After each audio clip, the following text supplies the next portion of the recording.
FCRA एक नया hot topic बन गया है और न्यूज में लगातार इसी की चर्चा है। और ये इसलिए क्योंकि सरकार ने कुछ नए रूल्स एंड रेगुलेशंस प्रपोज किए हैं, जिसके अंडर अगर कोई ऑर्गेनाइजेशन रूल्स को वायोलेट करे तो ऐसे में सरकार उनके सारे कैश और एसेट्स को अपने कंट्रोल में ले लेगी। लेकिन ये तो आपको रील से भी पता चल गया होगा।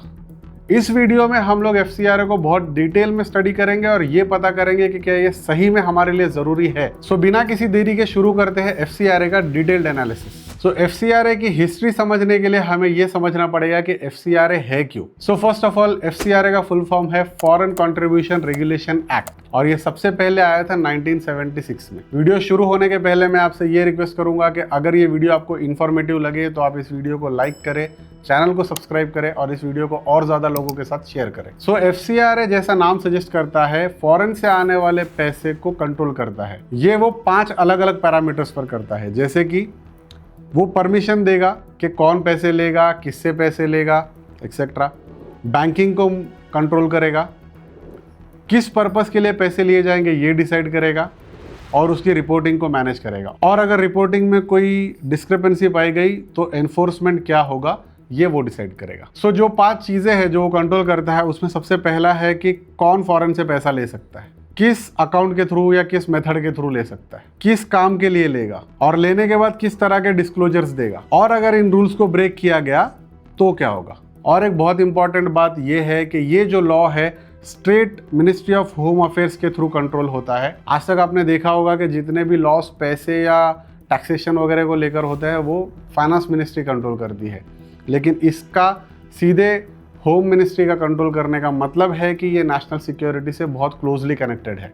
सो करंट सिस्टम में अगर देखा जाए तो पैसा किस तरह से मूव होगा। समझिए कोई फॉरेन डोनर है, वो इंडिया में किसी अच्छे काम के लिए पैसे देना चाहता है, फॉर एग्जांपल किसी चैरिटी के लिए। अब वो पैसे सिर्फ और सिर्फ SBI अकाउंट में देगा, पर्टिकुलर FCRA अकाउंट में, जो कि उस ऑर्गेनाइजेशन का होगा। उसके बाद वो ऑर्गेनाइजेशन इन पैसों को अपने यूटिलाइजेशन अकाउंट यानी कोई भी अकाउंट होगा उसमें लेगी और उसके बाद उसको डिफरेंट पर्पसेस के लिए ट्रांसफर करेगी। सीधे यहाँ से वो पैसे ट्रांसफर नहीं किए जा सकते और ना ही ये डोनर सीधे पैसे उनके यूटिलाइजेशन अकाउंट में दे सकता है।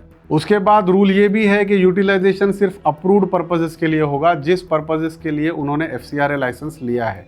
और ये सारे काम करने के बाद एनुअली वो एक FC4 रिटर्न फाइल करेंगे। जैसे हम लोग ITR फाइल करते हैं, वैसे उनको बताना पड़ेगा कि उन्होंने साल भर में क्या क्या किया है। अब थियरी में ये बहुत सिंपल है, लेकिन रियल लाइफ थोड़ी डिफरेंट है।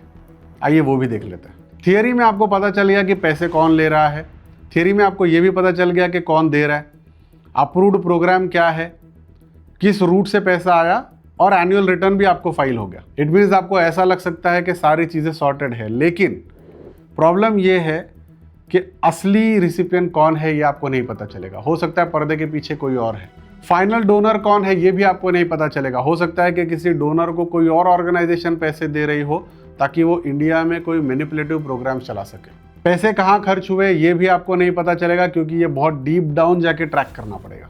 पैसे सिर्फ वेलफेयर एक्टिविटी के लिए यूज हुए या उनका पॉलिटिकल यूज भी हुआ, ये आप तभी पता कर सकते हो जब आप डीप डाउन जाके चेक करोगे। सो ये जो गैप रह गया है यही हमारी FCRA डिबेट है और जिसे 2026 में गवर्नमेंट सॉल्व करना चाह रही है। सो अब इससे पहले कि हम लोग FCRA 2026 को देखें, हमें 1976 को देखना चाहिए कि FCRA असल में एग्जिस्टेंस में आया ही क्यों। सो 1996 में FCRA जब क्रिएट हुआ तब इमरजेंसी लगी हुई थी और इंदिरा गांधी को 2 चीज़ों से खतरा था। पहला, कोल्ड वॉर के दौरान बहुत सारे ऐसे वेस्टर्न कंट्रीज थे जो पॉलिटिकल पार्टीज, मीडिया और यूनियंस को पैसे देकर देश में किसी ना किसी तरह का मैनिपुलेशन करवाना चाहते थे या फिर कुछ रिजीम चेंजेस करना चाहते होंगे। दूसरा प्रॉब्लम यह था कि इमरजेंसी के अगेंस्ट बहुत सारे डोमेस्टिक प्रोटेस्ट चल रहे थे, जैसे कि JP नारायण और BJP स्ट्रांगली इसके अगेंस्ट प्रोटेस्ट कर रही थी। और अगर इन फॉरेन इंस्टीट्यूशंस को इंडिया में कोई भी स्ट्रक्चरल चेंज करना हो कांग्रेस के अगेंस्ट, तो उनका सबसे अच्छा रास्ता है कि वो इन्हें फंड करें। इन डोमेस्टिक प्रोटेस्ट को फंड करके वो अपना आराम से काम करवा सकते थे और इसीलिए कांग्रेस ने FCRA लॉन्च किया, जिसके थ्रू उन्होंने ये दोनों चीज़ें सॉर्ट आउट कर ली कि फॉरेन में किसी भी तरह का पैसा आए तो वो रिस्ट्रिक्टेड तरीके से आए और उसका यूज़ पूरी तरह से मॉनिटर्ड हो। और दूसरा कि ये जो डोमेस्टिक प्रोटेस्ट चल रहे हैं इनको किसी भी तरीके से फंडिंग ना मिले और ये आइसोलेशन में ही ख़त्म हो जाए। सो जहाँ सिक्योरिटी कंसर्न भी एक सच था, उसी के साथ पॉलिटिकल मिसयूज भी एक सच्चाई थी। सो अगर पॉलिटिकल एजेंडा से आगे बढ़े और एफसीआरए को डिटेल में स्टडी करें तो हमें पता चलेगा कि एफसीआरए में 1976 में 3 मेजर रूल्स थे।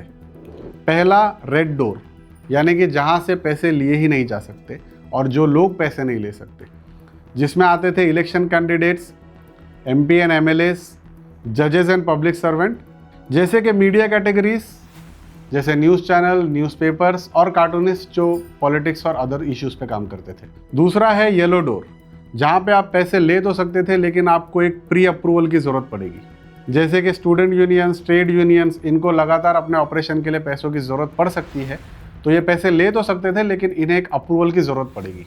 तीसरा है एक ग्रीन डोर, जिसमें आप कल्चरल, इकोनॉमिकल, एजुकेशनल और रिलीजियस और सोशल प्रोग्राम्स के लिए पैसे ले सकते थे।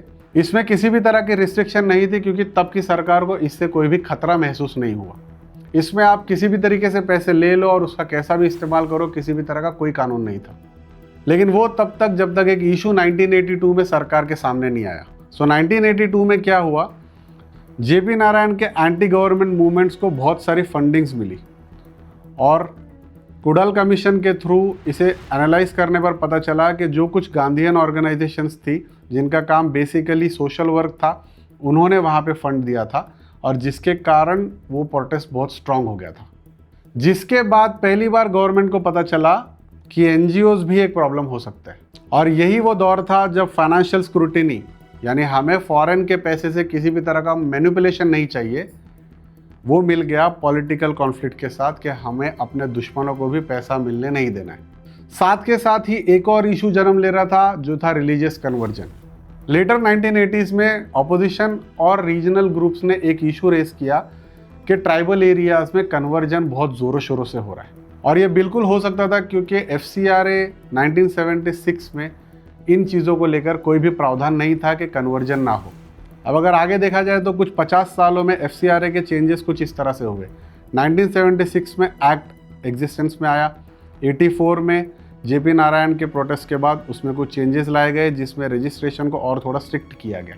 2010 में एक कम्प्लीटली नया एफसीआरए लॉन्च हुआ पुराने एफसीआरए को स्क्रैप करके, और 2020 में इसे और थोड़ा स्ट्रिक्ट किया गया और 2026 में जो अभी नया एफसीआरए है जो अभी पार्लियामेंट के पास पेंडिंग है वो लाया गया। 1976 में बनने के बाद और 1984 में अमेंडमेंट के बाद जो स्ट्रेट सबसे बड़ा चेंज आया वो था 2010 का नया एफसीआरए।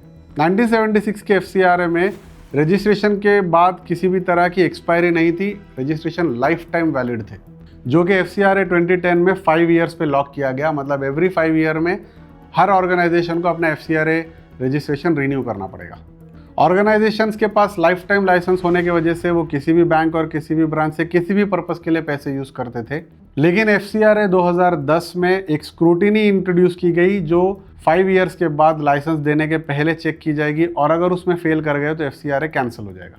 पुराने मेथोडोलॉजी में गवर्नमेंट सोवेरेनिटी, पब्लिक इंटरेस्ट, इलेक्शन या रिलीजियस हार्मनी के अगेंस्ट अगर पैसों का यूज़ हो तो उससे काउंटर कर सकती थी, लेकिन यहाँ पे और थोड़े पॉइंट्स को ऐड किया गया 2010 में, जैसे कि कम्युनल टेंशन, फंड डाइवर्जन, मतलब एक ऑर्गेनाइजेशन बहुत सारी ऑर्गेनाइजेशंस को पैसे डाइवर्ट नहीं कर सकती थी, सेडिशन और वायलेंट मेथड्स ऑफ प्रोटेस्ट को भी इसमें ऐड किया गया। 1976 में एसेट्स को कंट्रोल करने का कोई भी मेथोडोलॉजी नहीं बताया गया था, लेकिन जब एफसीआरए 2010 आया तो उसमें एक्सप्लिसिटली मेंशन किया गया है कि अगर सस्पेंशन कैंसिलेशन हो जाए एफसीआरए लाइसेंस का तो एसेट जो है वो गवर्नमेंट के कंट्रोल में जा सकते हैं।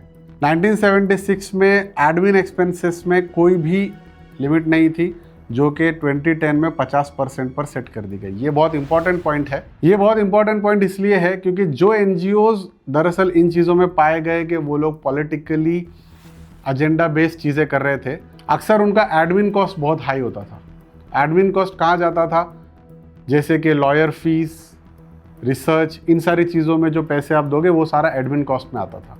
गवर्नमेंट डेवलपमेंटल प्रोजेक्ट्स के अगेंस्ट होने वाले प्रोटेस्ट और ऐसे सारे प्रोपेगेंडास को रोकना चाहती है, इसीलिए उन्होंने इसे थोड़ा कम करके एडमिन एक्सपेंसेस को 50% पर सील कर दिया। यानी आप जिस पर्पस के लिए कोई ऑर्गेनाइजेशन पैसा ले रही है एफसीआरए के अंडर, उसका एटलीस्ट 50% उसे उसी पर्पस के लिए यूज़ करना पड़ेगा। और 2010 के पास ही कुछ और हुआ एक ऑर्गेनाइजेशन इंसाफ यानी कि इंडियन सोशल ऑक्शन फोरम ने कुछ प्रोटेस्ट होल्ड किए, कुछ एजिटेशंस होल्ड किए, जिसे गवर्नमेंट ने स्ट्रेट अवे पॉलिटिकल पार्टी का एक एजेंडा बताकर उनके FCRA लाइसेंस को कैंसिल किया।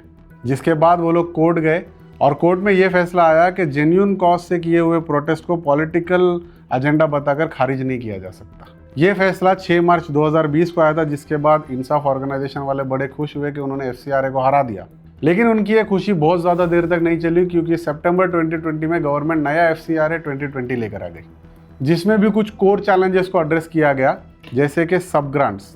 अक्सर ऐसा होता था कि डोनर से एक ऑर्गेनाइजेशन पैसे लेती थी और उसके बाद वो लोकल प्रोटेस्ट और अदर लोकल ऑर्गेनाइजेशंस जो कि एक्सप्लिसिट गलत काम भी कर सकते हैं उनको पैसे दिया करती थी। और इस सब ग्रांट्स को कंट्रोल करना बहुत ज़रूरी था, क्योंकि पैसा एक बार एक ऑर्गेनाइजेशन पे मिला, उसके बाद उसका क्या यूज़ हुआ वो इस सब ग्रांट्स की वजह से पता नहीं चलता था। दूसरा जो आपको बताया गया था 50% एडमिन कैप, वो भी बहुत बड़ा था, क्योंकि बहुत सारे डोनेशंस में वो 50% कैप भी बहुत ज़्यादा है और फिर भी मैनिपुलेटिव कैंपेन्स किए जा सकते थे। बहुत सारे बैंक्स और बहुत सारे ब्रांचेस होने की वजह से बहुत स्लो मॉनिटरिंग होती थी। और एक प्रॉब्लम ये था कि जो कोर ऑपरेशंस में थे एक एक ऑर्गेनाइजेशन के, उनका कोई भी डेटा सरकार के पास नहीं था, जिसके वजह से कंट्रोल कौन कर रहा है ये सरकार को बिल्कुल पता नहीं था। और रिन्यूअल में कोई भी स्ट्रिक्ट स्क्रूटिनी नहीं थी, जिसके वजह से किसी को भी वायलेशंस का कोई भी डर नहीं था। इनको एड्रेस करने के लिए सरकार ने कुछ चेंजेस किए, जैसे कि कोई भी FCRA ऑर्गेनाइजेशन किसी भी नॉन FCRA ऑर्गेनाइजेशन को पैसे ट्रांसफ़र नहीं कर सकती। एडमिन एक्सपेंसेस कैप को 50% से घटा के 20% पे कर दिया, ताकि ये जो इंटेलेक्चुअल वेस्ट से डैमेज किया जाता है कंट्री की ग्रोथ को, उसको और थोड़ा लिमिट किया जा सके। बहुत सारे ब्रांचेस और बैंक्स को हटा के सिर्फ SBI की संसद रोड वाली ब्रांच को डेजिग्नेटेड किया गया कि FCRA के पैसे किसी भी ऑर्गेनाइजेशन के अब सिर्फ वही लैंड हो सकते थे। किसी भी ऑर्गेनाइजेशन के की फंक्शनरीज को सरकार के साथ रजिस्टर होना पड़ेगा और उन्हें अपनी सारी डिटेल सरकार को बतानी पड़ेगी। और रिन्यूअल में एक स्ट्रॉन्गर स्क्रूटिनी लाई गई, जिसमें अगर फेल हुए तो आपका FCRA कैंसिल हो सकता था। इससे फ़ायदा ये हुआ कि पैसा कहाँ जा रहा है इसकी ऑडिट थोड़ी शॉर्ट हो गई। एक रिसिपेंट पॉइंट होने की वजह से पैसा कितना आ रहा है वो भी पता चल गया, और कंट्रोलर्स को आइडेंटिफाई करने की वजह से आपको ये भी पता चल गया कि किस तरह के लोग इन NGOs के पीछे हैं। बट इसका एक जेन्युइन प्रॉब्लम यही था कि ग्रास रूट लेवल पे जो जेन्युइन प्रोटेस्ट हो सकते थे उनको अब फंड मिलना थोड़ा डिफिकल्ट हो गया। FCRA 2020 में लाए गए कानून और रूल्स इतने स्ट्रांग थे कि इसके अगेंस्ट फिर से कोर्ट में केस हो गया। 2020 में चले इस केस के अंदर 4 चीजें चैलेंज की गई। पहला कि अगर अनरजिस्टर्ड ऑर्गेनाइजेशंस को पैसे ना दे सके तो लोकल लेवल पे ऑपरेट करने वाले जेन्युइन प्रोटेस्ट्स और NGOs भी डेड हो जाएंगे।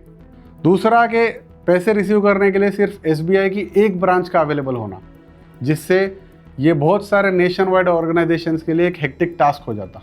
तीसरा ऑफिस बेरर्स यानी कि जो लोग ऑर्गेनाइजेशंस के पीछे हैं, रियल फंक्शनरीज, उनको रजिस्टर और डिस्क्लोज करने का मतलब उनकी प्राइवेसी को ख़त्म करना।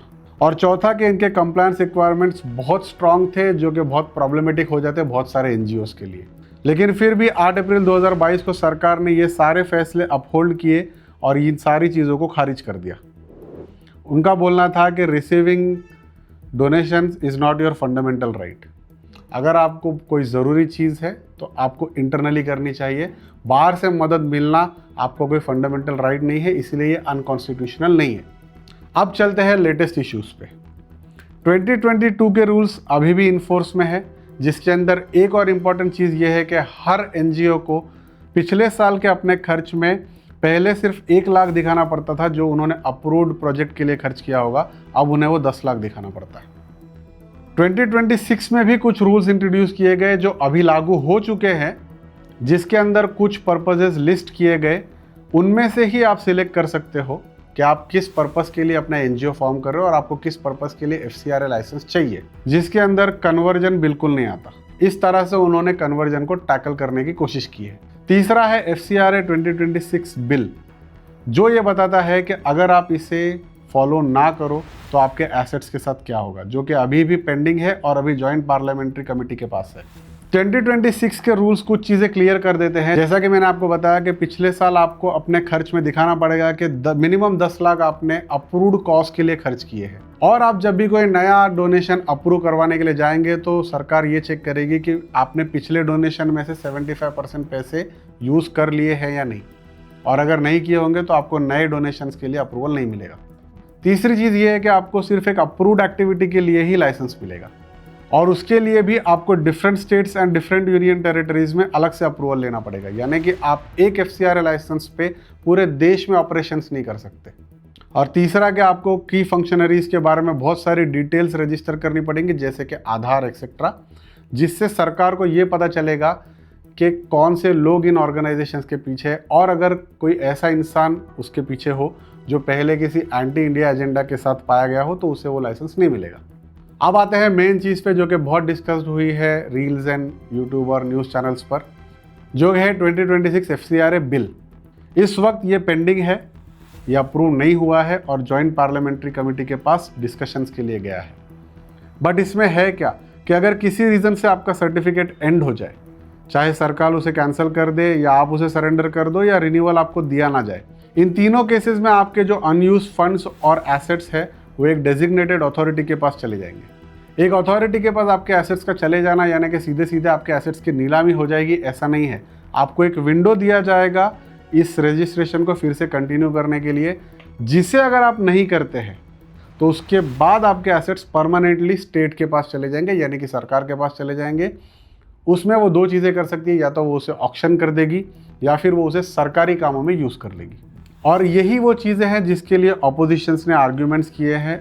उनका बोलना है कि ये उन चीज़ों को भी अफेक्ट करेगा, जैसे कि वो स्कूल्स और वो हॉस्पिटल्स जो कि आधे फॉरेन फंड और आधे इंडियन फंड्स के थ्रू बने हैं। और दूसरा इशू उनका ये है कि ये एक एंटी माइनॉरिटी बिल है। लेकिन देखना ये ज़रूरी है, क्या ये बिल एंटी माइनॉरिटी है, किसी स्पेसिफिक रिलीजन के अगेंस्ट है, किसी स्पेसिफिक ऑर्गेनाइजेशन के अगेंस्ट है, या सिर्फ ये सरकार का एक टूल है अपने अपोजिशन को कंट्रोल में रखने के लिए। क्योंकि टाइम टाइम पर सरकारों ने इन्हें अपने फ़ायदे के लिए यूज़ किया ही होगा। अगर हम कांग्रेस इरा से शुरू करें तो ये इमरजेंसी के दौरान शुरू हुआ था, जिसे इंदिरा गांधी ने दो चीज़ों के लिए यूज़ किया हो सकता है। पहला कि फॉरेन इन्फ्लुएंस से इंडिया को सेफ रखने के लिए, लेकिन दूसरा अपने खिलाफ हो रहे प्रोटेस्ट को कंट्रोल करने के लिए भी इसका फ़ायदा उन्होंने उठाया। दूसरा 2010 में लाए गए रूल्स, ये भी प्रोटेस्ट को कंट्रोल करने के लिए ही बनाए गए थे, लेकिन ये पर्सनली कांग्रेस को फ़ायदा पहुंचाने के लिए थे क्या? बिल्कुल भी नहीं। सेम वे बीजेपी एरा में काफ़ी स्ट्रिक्ट रूल्स लाए गए, लेकिन इनमें से भी कोई सीधे सीधे फ़ायदा बीजेपी को नहीं पहुंचाता, लेकिन ये उन्हें एक पावर दे देता है कि ये ऑपोजिशंस के द्वारा चलाए जाने वाले प्रोटेस्ट को दबा सके। लेकिन एक चीज़ जिसमें दोनों ने मिलकर उसका बहुत बुरा फ़ायदा उठाया वो है 2014 में हाई कोर्ट ने बीजेपी और कांग्रेस को ये बताया कि उन्होंने जो डोनेशंस कुछ कंपनी से लिए वो FCRA के रूल्स को वायलेट करते हैं। इन दोनों पार्टीज़ ने बहुत बार ऐसी कंपनीज से अपने पार्टी के लिए डोनेशंस लिए हैं जिनमें मेजॉरिटी हिस्सा फॉरेन होल्डर्स का था, और इसके लिए हाई कोर्ट ने इन्हें पेनलाइज किया। और बजाय इसके कि अपनी गलती एक्सेप्ट करे, दोनों पार्टीज़ ने कुछ रूल्स चेंज किए। उन्होंने फाइनेंस एक्ट 2016 और फाइनेंस एक्ट 2018 लेकर आए। पहले फाइनेंस एक्ट 2016 में उन्होंने ये डेफिनेशन चेंज कर दी कि हम किस कंपनी को फॉरेन सोर्स बताएंगे, और उन्होंने ये बताया कि अगर किसी कंपनी की शेयर होल्डिंग्स में 50% से ज़्यादा फॉरेनर्स की होल्डिंग्स हो तो भी उसे एक फॉरेन सोर्स नहीं बताया जा सकता। लेकिन फाइनेंस एक्ट 2016 से ये सिर्फ 2010 तक गया, यानी कि 2010 से लेके अब तक जो भी डोनेशंस उन्होंने लिए थे वो सारे लेजिटिमेट हो गए, लेकिन उसके पहले के अभी भी इलीगल थे। और इसीलिए उन्होंने 2018 का फाइनेंस एक्ट लाया, जिसमें उन्होंने ये बिल ऑल द वे 1976 तक चेंज कर दिया। यानी कि 1976 से लेके अब तक लिए गए सारे फॉरेन डोनेशंस जेन्युइन हो गए। अब आते हैं मेन चीज़ पे कि हमें FCRA की ज़रूरत है या नहीं। बिल्कुल है, और वो क्यों है वो देखते हैं। एक प्रोटेस्ट बहुत ही जेन्युइन हो सकता है, लेकिन कोई भी NGO उसे सपोर्ट करने के लिए FCRA का रूल तोड़ सकता है, और उसके अपने एजेंडाज हो सकते हैं। हो सकता है कि कोई फॉरेन डोनर किसी NGO को पैसे दे दे एजुकेशन के लिए, लेकिन हो सकता है कि NGO उसका यूज़ पॉलिटिकल पोस्टर्स और पॉलिटिकल प्रमोशन के लिए करे, या फिर किसी तरह का प्रोटेस्ट ऑर्गेनाइज करने के लिए करे। जिसका एक एग्जांपल है कुडनकुलम का न्यूक्लियर प्लांट। ये प्लांट रशिया और इंडिया ने मिल के पावर जनरेशन के लिए बनाया था और जिसके बाद बहुत हेवी प्रोटेस्ट्स होने लगे। और बाद में जब यूपीए सरकार ने तहकीकात की तो उन्हें पता चला कि एलिजेडली शायद ये प्रोटेस्ट्स फॉरेन से फंडेड थे। दूसरा केस है स्टरलाइट का, जहां स्टरलाइट एक कंपनी थी जो कॉपर स्मेल्टिंग का काम करती थी, यानी कि वो फाइन कॉपर बनाते थे जो इंडिया एक्सपोर्ट करता था। इसके खिलाफ भी लोकल प्रोटेस्ट्स होने लगे और जिसके बाद इसे बंद करना पड़ा और अब इंडिया नेट इंपोर्टर हो गया, जिसका स्टेट फायदा उन कंट्रीज को हुआ जो अब हमें एक्सपोर्ट करते हैं। तहकीकात के बाद फिर से ये सामने आया कि शायद ये भी फॉरेन स्पॉन्सर्ड प्रोटेस्ट थे और लॉजिक सिंपल है, आपके मैन्युफैक्चरिंग को अफेक्ट करना ताकि आप सिर्फ इंपोर्ट करते रहो, एक्सपोर्ट ना करो।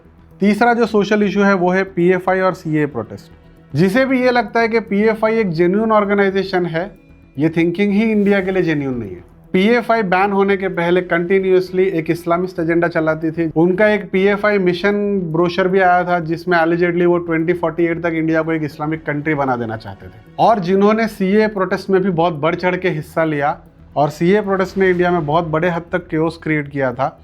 और तहकीकात के बाद पता चला कि 120 करोड़ से भी ज़्यादा पैसे फॉरेन से इंडिया में सिर्फ इस प्रोटेस्ट को ऑर्गेनाइज करने के लिए आए थे। और यही सेम किस्सा है अभी रिसेंटली हुए सीजेपी प्रोटेस्ट का भी।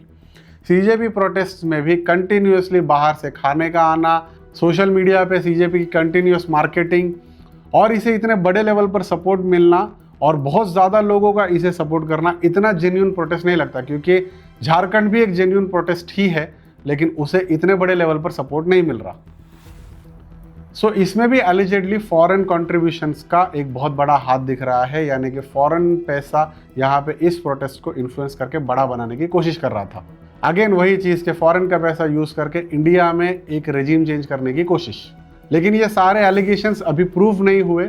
लेकिन अगर आप झारखंड प्रोटेस्ट और सीजेपी प्रोटेस्ट को कंपेयर करोगे तो आपको पता चलेगा कि स्केल में बहुत डिफरेंस है और डेफिनेटली इसे बहुत बड़े तौर पर मदद मिली है। और FCRA 2.0 के फाइल होने के बाद ही बड़े तौर पर यह भी देखने के लिए मिला कि वेस्टर्न कंट्रीज जो कि बड़े तौर पर क्रिश्चियन मिशनरीज को प्रमोट करती है, उन्होंने FCRA का बहुत बड़े तौर पर विरोध किया। काफ़ी लोगों ने इसके अगेंस्ट बहुत ओपनली ये बोला और ये कहा कि ये माइनॉरिटीज़ के राइट्स को वायलेट करता है। इंडिया में किसी भी तरीके से क्योस क्रिएट करने के लिए आपको सिर्फ एक लाइन बोलनी है कि ये माइनॉरिटीज़ के अगेंस्ट है और सब कुछ खराब हो जाता है। लेकिन अगर आप गौर से देखोगे तो यूएस में एक फारा लॉ है जिसे अगर आप वायलेट करोगे तो आपको 5 साल तक की जेल हो सकती है। सेम ऑस्ट्रेलिया में एक फिट्स कानून है जिसमें अगर आप दोषी पाए गए तो आपको 20 ईयर्स तक की जेल हो सकती है। लेकिन वही चीज़ अगर इंडिया अपने इंटीग्रिटी को मेंटेन करने के लिए करे तो इनका रोना निकल जाता है। इंडिया ने अभी तक इसमें किसी भी तरह के जेल की बात नहीं की है, हम तो सिर्फ एसेट कंट्रोल करने की बात कर रहे हैं और इसी में इनका रोना निकल गया, जबकि ये तो उठा के जेल में डालने की बात करते हैं। लेकिन इंडिया अपने सोवेरेनिटी और इंटीग्रिटी को मेंटेन करने के लिए वो चीज़ नहीं कर सकता। सो बेसिकली फॉरेन कंट्रीज़ और यूरोप का ये बोलना है कि हमें अपने पैसे से तुम्हारे देश को कठपुतली की तरह चलाने दो, इसे मत रोको। और यही वो रीज़न है जिसके वजह से हमें FCRA की बहुत ज़रूरत है। भले ही ये एक पार्टी का अपने ऑपोजिशन को कंट्रोल करने का टूल बन जाए, लेकिन फिर भी इसके बगैर हमारा देश वेस्टर्न पावर्स के लिए बहुत वल्नरेबल हो जाएगा और वो इजीली हमें मैनिपुलेट कर पाएंगे और कितने तरह के केओस क्रिएट कर सकते हैं ये आप इमेजिन भी नहीं कर सकते। सो ये वीडियो आपको कैसी लगी आप मुझे कमेंट में बता सकते हो, और किसी अदर टॉपिक पर आप इतना ही डिटेल वीडियो चाहते हो तो आप मुझे कमेंट में बता सकते हो। साथ ही साथ इस वीडियो को लाइक करिए, चैनल को सब्सक्राइब करिए और जितना हो सके इस वीडियो को शेयर करिए।